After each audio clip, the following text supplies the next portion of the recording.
to our world final, 2 world champions for his world finals berth. What a day for Samuel Basoto. What a weekend. And man, it's only August and world finals cannot come soon enough. I am so pumped. Talking about that, I mean, let's look at his opponent in Mugi, one of the absolute best in the world to ever do it. I mean, the only person that's ever actually beaten Mohamed Light on the main stage for World Finals in that grand championship spot. It's Mugi. I mean, AC is one of his biggest fans out there. I am one of his biggest fans out there. I love watching him play Royal Giant. We saw it yesterday. The man's calculated pushes with Royal Giant are unrivaled. And then Juicy, in this matchup, you asked me, you're like, well, if he's playing against Royal Giant, where does it give him the advantage? And we saw he was just ready at all times for Ta to do anything and everything that you can do with a Royal Giant deck. RG in the back, another one at the bridge, one aggressive at the bridge, try to split lane pressure, does not matter. Mugi knew everything that you needed to do to lock it down. And you know, we talk so much about experience, ice in their veins and all that. You can see Mugi taking a big breath, but when he actually gets out there, I believe it's truly ice in the veins. This is a big upper bracket semifinals. And Sam going with the, we're calling now the Mohamed Light opening for Minor Wall Breakers, the behind King Tower. And I think it's the only opening play that we have named after somebody. We've named decks after players for a long time. Yeah, I mean, it's truly a thing. Mo was the first one to ever start splitting wall breakers in the back, and then everyone else was like, huh, that makes sense. I should try that out. Yeah, well, I mean, if Mo suddenly started playing an all spell deck in Clash Royale, I think you'd see that meta within a week, so within a day. Didn't we see that kind of happen with Lapo back in the day where he ran that crazy spell deck and then someone else tried to do it? Or maybe it was just you and I trying to do it off broadcast. It was the worst experience. There was a moment where there was a 4-spell cycle deck. Yeah. And this was during the nasty EQ era. There was a moment that happened. And of course, also harkening back to our first World Finals ever, the full spell cycle deck that was run by, I want to say Ponos against at Immortals in 2v2 in World Finals. For 2v2, yeah, yep. Oh man, we thought we had 2v2 locked down, and then we got to Tokyo. Oh boy. Nice. So here we go. From Sam. Yeah, I mean, Mugi running the deck that Sam found great success with against Mo yesterday, and it was a much I'd say worse matchup for Mo because he didn't have a good way to get on top of the flying machine. At least Sam has the minions and the spears. This deck also usually runs a big spell. I think it's usually poison. So we'll see how Sam wants to deal. And there you go. There it is. Right, and this is that Mohamed likes, except for with the minions instead of the bats. Yeah. Well, that's the other thing I was going to say about that last match was that Mo, he does like the Magic Archer NATO version, it seems more, but then Rich, like you said, he pulls it out at the perfect moment. I think, or maybe it was Juicy that called out against Graveyard. It shows exactly why he likes both versions, and like that goes back to, I think, Jebba's of knowing when to pull which one out, you know? Because I don't think he'd ran the Spear Goblins Bats version yet just this weekend, even though he's been running it a lot on his own casts, or I mean on his own streams. But, I mean, talk about perfect timing once again from the Pharaoh. Timing is everything, right? And yeah. On all phases of this game, including when to pick what. And Mohamed Light has proven to be the best in the world at that multiple times over. But now what we're looking at a match we might see at World Finals. We're looking at two of the most dangerous threats to Mo at World Finals. And this is, again, you know, you talk about, you were thinking before, like what kind of gameplay will Sam bring out? Keep in mind, folks, that we still have a lot of prize pool to be decided today. Yep. The winner today gets $16,000. So there is still a ton to be played for. Between all three of these players today, don't expect anyone to take their foot off the gas. Oh yeah, you know Sam wants that prize pool money. He has been a person that's been a lot quieter this year than Mo and Mugi. That prize purse would be absolutely massive, especially because World Finals right around the corner. Who doesn't want a little bit more money to spend on vacation? The 2023 CRL earnings for Mohamed Light, $80,000. Behind him on that one for Mugi, 2023 earnings, $24,750. So far, Samuel Basoto, $6,500, $6,500. So adding that $16K would be a big jump up for his yearly earnings. And talking about this matchup, I mean, Sam's actually doing a pretty good job. He's got the bomb tower, right? He's got the poison to get on top of that flying machine, plus whatever behind if it's a problem. The minions are doing a really good job helping with those piggies and also baiting out the arrows, which means that the wall breakers and the spear goblins have more of a threat. Just a pretty good matchup here for Sam, and he's playing it really clean. Well, that's been, I think, the name of the game all weekend for Sam, right? Is just very, very clean gameplay. So no surprise he's continuing that, especially with the pressure of securing that World Finals trip off his shoulders. And now he's just playing for the money and playing the game that he's loved for a very, very long time. But this is dangerous right here. Good connection on the right-hand side. 30 seconds left, and Mugi is back in the mix.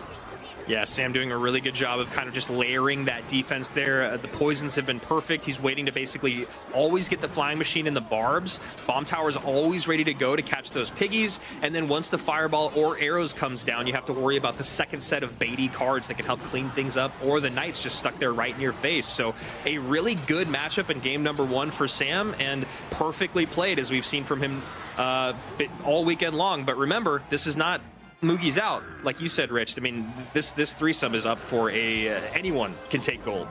And this is going to be interesting, too, because keep in mind that this is the upper bracket finals.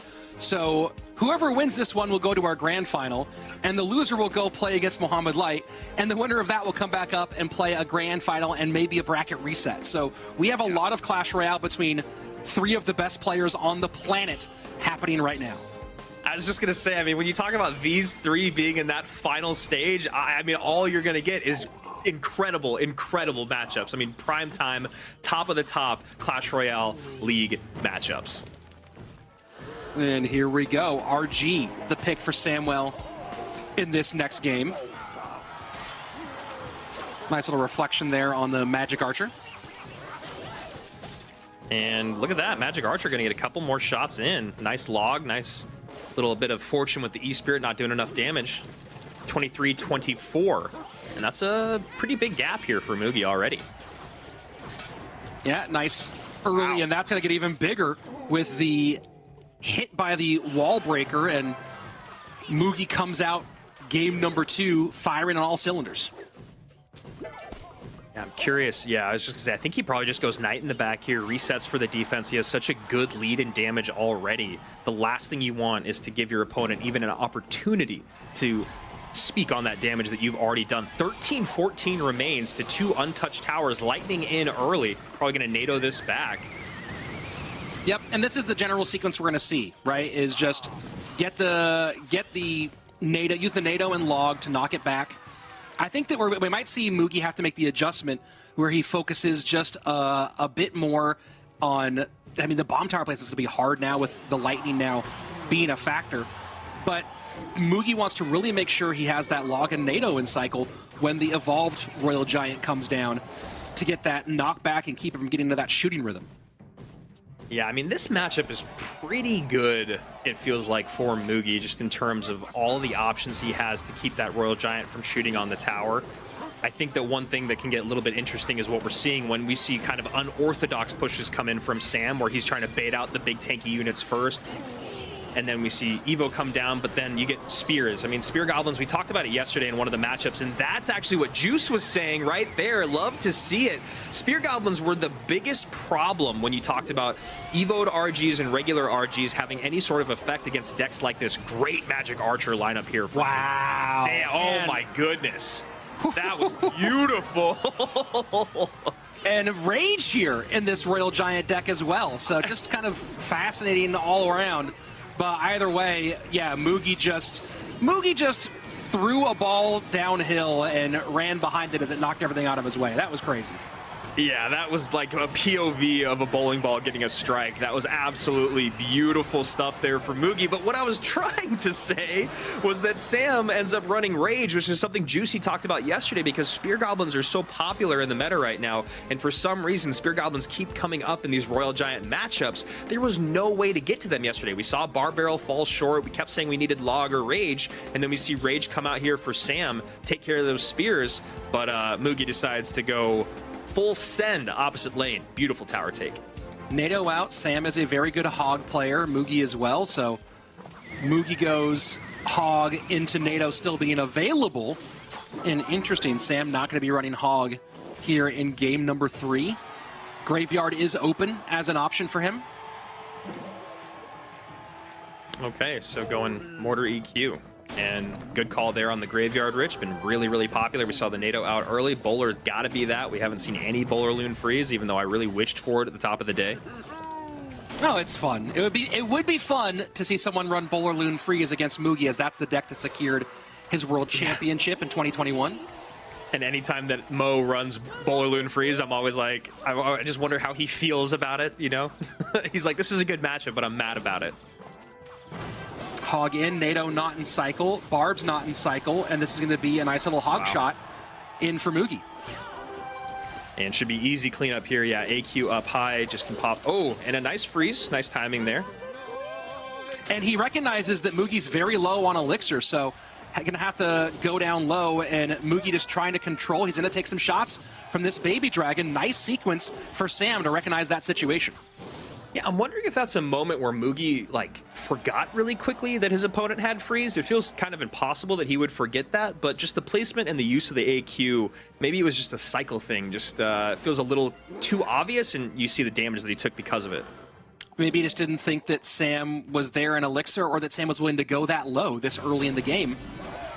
And, this either way. This is a scary push when you don't have the Elixir. I believe that Mugi should be okay, but that whole, oh wow, and there you go, Inferno on the tower. Oh boy. Late snowball. Sam really happy about that. Rich, when you are in a rough spot, and being a Mortar player, when you're like a little low on Elixir, you don't have the right response. Those Evoed Barbs right into your Mortar is brutal to deal with. And yeah, there you see the Valk, which he might have liked a little bit earlier in this situation. And here we go, Mortar's up, Bowler to control, Archer Queen in the middle, and a nice little NATO to pull all that together for Samuel Basoda. Yes. Mugi should be able to get back to a second Mortar here and not have to worry about the Bowler. Hog does get a hit. But now a lot on the board. And just a, wow, full send. Yeah. A big hill to climb here for Mugi in terms of damage. I actually really like this AQ. It's going to pull the units in a little bit. Maybe a late freeze here, but it's got to go down low after the Earthquake comes in. A couple skeletons will pile up, and there you go.